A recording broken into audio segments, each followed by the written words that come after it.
Alrighty then, ladies and gentlemen, welcome. This is HD StarCraft, and it's time for Game 4 from Semi-Final B of the MSI StarCraft 2 tournament. Once again, big shout out to the guys at MSI for making this possible, and a big shout out to you guys, the viewers, the fans of StarCraft 2, for making this esport what it is today. Speaking of which, this esport continues to grow. I don't know if you guys saw the Heart of the Swarm update videos. Those were really exciting. I really feel like Blizzard is kind of making Heart of the Swarm make StarCraft 2 more like Brood War. We have like the Defiler-ish unit coming back in the Viper, and we have the Lurker coming back in the Swarm host. All we're waiting to see now is Legacy of the Void, the second expansion to StarCraft 2, and maybe they'll make the Colossus like the Reaver. We're gonna have the Reaver core coming out, and then you got to upgrade the Reaver core to make it into a Colossus with legs. That would be kind of cool. As some of you guys might know, I'm not the biggest fan of the Reaver. I think the Colossus was a better, or the Reaver was. I'm not the biggest fan of the Colossus. I think the Reaver was a more fun unit, but we'll see what happens, man. It's StarCraft 2. It's still a very early game in its infancy, and a lot of interesting things can happen. I think the expansion is going to make this game so different. It's going to be so fun to cast. Oh my god, I cannot wait to get my hands on it. But anyways, it is Belshire Beach here, Game 3. I'm going off on a too long tangent here, so coming back to the game. Game 4, excuse me. It is 2-1 in favor of Liquid.Taeja. And we will see if Killer can bring it back to get into Game 5. He could not have asked for a better map. Remember, guys, loser does pick the next map. And Belshire Beach, I don't think there's a better map out there for Zerg. There's a reason why this was removed from the map pool. I believe it's removed from the map pool of the current incarnation of the season of GSL. But yeah, it's just not a beautiful map at all for Terran. Way too wide open in space here with the river and the sand and the beaches. I mean, literally, man, this is like staring from one country to another, and the Zergs love wide open spaces. You ever seen a Zergling frolicking out in the garden, man? It's actually unhappy in the garden. It wants to be out in the fields.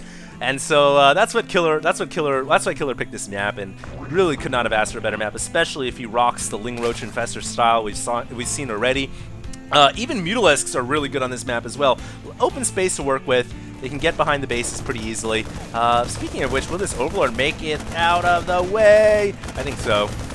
And it looks like the Overlord will be able to park behind the base. That was actually a calculated risk from Killer, knowing, you know, there might be a Marine out there, but hey, I can probably get it behind the base, and there's nothing the Terran can do about that. So on top of that, you can even get the Overlords like up here, up on this little ledge right here, like on Tal'Darim Altar. So it's a nice spot for Zerg. It's a really great map for them. Taeja here going with Command Center first again, it looks like, or no, I think he actually went barracks first this time around, and then he lifted off the barracks and brought it to the front door. So that's why he got the early Marine out, and we'll see what Killer goes for this time around. Most likely going to go for the quick third again, unless he decides to just, like I said, throw a berserk game in the way of his opponent and just try to go for the cheese. We'll see. There is a macro CC coming once again from Taeja. Ooh, I love you, Taeja. That greed, man. I mean, it's not a virtue, you know. Greed is not one of the great virtues, but in StarCraft 2, it almost like it is. You got to be greedy if you're gonna win.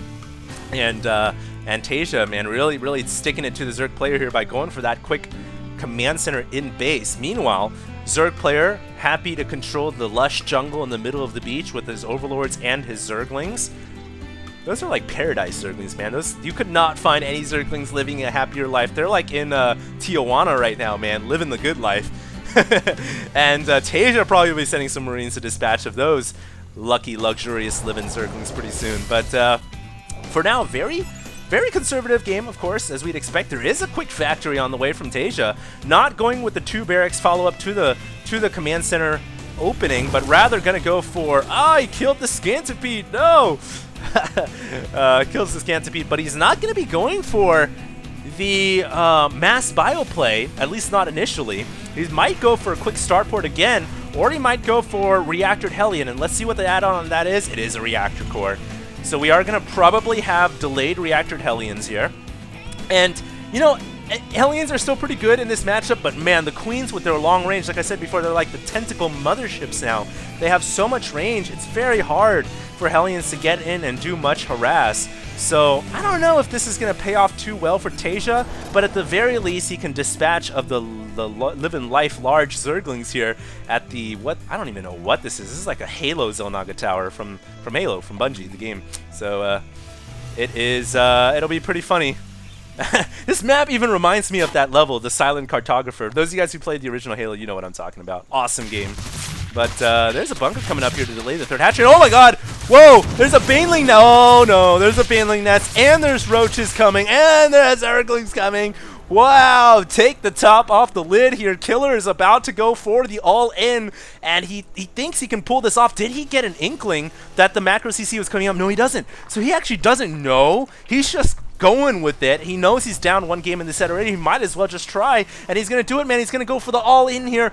Roach, Ling, Baneling, and as he makes his way across the map, the Hellions will see the roaches, and Taeja's got to know that this is coming for his front door. He's going to have to bunker up immediately. Hellions aren't really going to do much good for him, but he can't really swap tech right now. He's just going to have to rely on whatever barracks and factories he's got, but his barracks are still making reactor cores. He's got to make his Marines 2 at a time right now. I don't know if he's going to have enough. He's got to get the Hellions inside. He gets the Hellions back behind into safety, into a safe zone, and then he lands the factory back down. But oh my god, he doesn't have any bunkers up yet. He's trying to wall this off with more barracks, and the Banelings are going to crash their way through, and oh my god, everything is burning and on fire, and Killer has made his way into the natural base, and Taeja is going to lose this game to a well-timed all-in by Killer. There's absolutely nothing that Taeja can do, and that's why going macro CC can sometimes get you in trouble. That 1 out of 100 times when the Zerg decides I'm going to all-in you, it's pretty hard to hold off. And there's the GG by Liquid.Taeja. So now we are tied up at 2-2 apiece. We're going to go to the grand finals of semifinal B.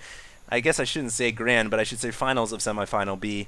And we'll see what happens. I'll see you guys in Game 5. Very excited to see who takes the set and goes on to play against MVP Tails. This is HD StarCraft signing out.